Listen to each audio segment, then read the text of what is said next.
Je suis Marc Chemillier, je suis directeur d'études à l'EHESS et membre du CAMS depuis une quinzaine d'années. Voilà, et je travaille principalement sur la musique, parce que j'ai une formation de mathématicien, d'informaticien, de musicien et aussi d'anthropologue. Voilà, et je mène des travaux, des recherches interdisciplinaires qui articulent un peu ces différents domaines. Et alors mon activité principale, c'est le développement d'une intelligence artificielle pour faire de l'improvisation musicale. Et je fais ça en collaboration très étroite avec un grand centre de recherche à Paris qui est l'IRCAM, qui est lié au centre Georges Pompidou. Voilà. Et donc on a développé ça il y a une vingtaine d'années. Et ça commence à prendre une tournure intéressante parce que le logiciel est distribué et puis on l'utilise surtout en concert avec des musiciens. Et donc ça, c'est vraiment une expérience fascinante, enrichissante et puis très intéressante aussi sur le plan des retours qu'on a et de la réflexion qu'on peut conduire sur la place de l'intelligence artificielle dans la musique. Parce que ça, c'est un sujet évidemment qui est très à l'ordre du jour. Tout le monde a entendu parler de ces IA maintenant qui se développent, qui sont capables de composer une chanson rien qu'en donnant une petite description avec quelques phrases. Voilà, donc ça évidemment, ça interpelle beaucoup sur la place de l'art en général et de la musique en particulier dans notre société. Et donc, nous, à la fois, on développe une IA, justement, qui fait de l'improvisation musicale, mais en même temps, on réfléchit aussi à l'impact que ça peut avoir sur le plan culturel, sur le plan social. Et du coup, c'est intéressant de faire ça à l'EHESS, évidemment, puisqu'on est dans une institution très pluridisciplinaire, et le CAMS en particulier étudie des modèles en relation avec des enjeux sociaux, culturels et autres. Une particularité dans mon travail, du fait que j'ai aussi une formation d'anthropologue, c'est que je m'intéresse à utiliser cette IA dans des musiques extra-européennes, et notamment dans des musiques traditionnelles à Madagascar, où j'ai fait pas mal de terrain.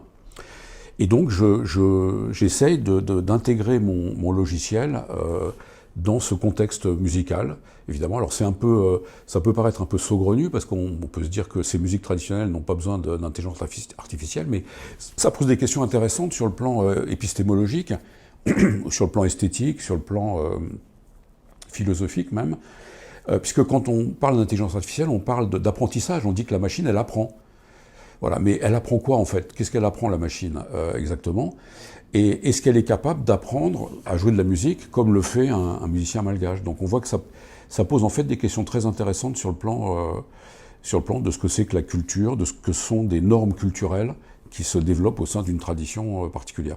Et c'est évidemment un regard sur l'IA et sur la musique qui est un peu transversal par rapport à ce qui se fait le plus aujourd'hui, qui est plus tourné vers l'utilisation des bases de données gigantesques que sont par exemple les plateformes de streaming ou tout ce qu'Internet peut proposer comme musique, mais qui évidemment fait un peu sauter les cadres alors sur le plan culturel, puisque tout est un peu mélangé, mais sur le plan légal aussi, quand on fait des IA qui génèrent de la musique à partir de ce qu'il y a de disponible sur Internet, qui est payé, pourquoi, ça pose évidemment des questions comme ça.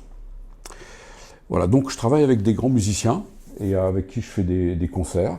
Donc Justin Valli, par exemple, qui est un sitariste de Madagascar tout à fait fascinant, qui a été connu quand il est venu en France, il y a déjà pas mal d'années, parce qu'il a travaillé beaucoup avec Peter Gabriel ou avec la chanteuse Kate Bush. Il a joué sur un album de Kate Bush.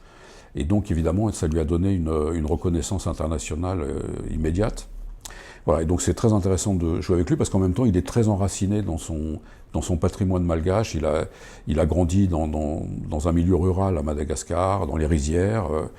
Voilà, et donc c'est intéressant de voir comment il réagit par rapport à l'intelligence artificielle. Et puis, il y a un autre musicien, un grand musicien avec qui on a beaucoup travaillé. Alors là, il est plus dans le champ du jazz et des musiques improvisées. C'est Bernard Lubat. Et il a joué un grand rôle au tout démarrage de cette recherche, puisqu'il a créé une activité artistique assez originale dans un village en Gironde, près de Bordeaux, Uzès, qui est son village natal, et où il mène là des expériences très pluridisciplinaires de musique, théâtre, philosophie, politique aussi beaucoup.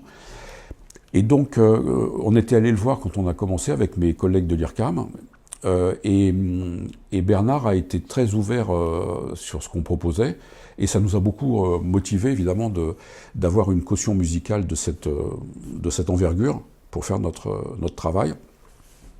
Et donc c'est avec lui qu'on a publié il y a quelques années ce livre-disque artisticiel, avec donc Bernard Lubat et puis mon collègue Gérard Assayag de l'IRCAM, artisticiel cyber-improvisation, qui est un livre-disque de réflexion sur ce que ça veut dire d'improviser avec une machine, sur plein de plans, sur le plan donc technique d'abord, sur le plan social, sur le plan épistémologique, sur le plan philosophique. Voilà, on nous voit sur scène à la Philharmonie de Paris, à la Cité de la Musique, donc avec Bernard Lubat au piano et puis nous deux devant les ordinateurs. Et donc dans ce livre-disque, il y a un CD où il y a des expériences d'improvisation avec ordinateur, soit en studio, soit en public, des enregistrements publics. Et puis il y a des textes de réflexion de Bernard Lubat, de Gérard Assayag, de moi-même, d'une grande figure aussi afro-américaine de l'improvisation avec ordinateur qui est George Lewis. Et puis il y a notamment la retranscription intégrale d'un entretien qui avait été organisé par le CAMS avec Bernard Lubat, qui était venu ici, boulevard Raspail, en 2006, et où il dit plein de choses très intéressantes sur mathématiques, musique, informatique, et tout ce que ça signifie pour lui de mener ces expériences.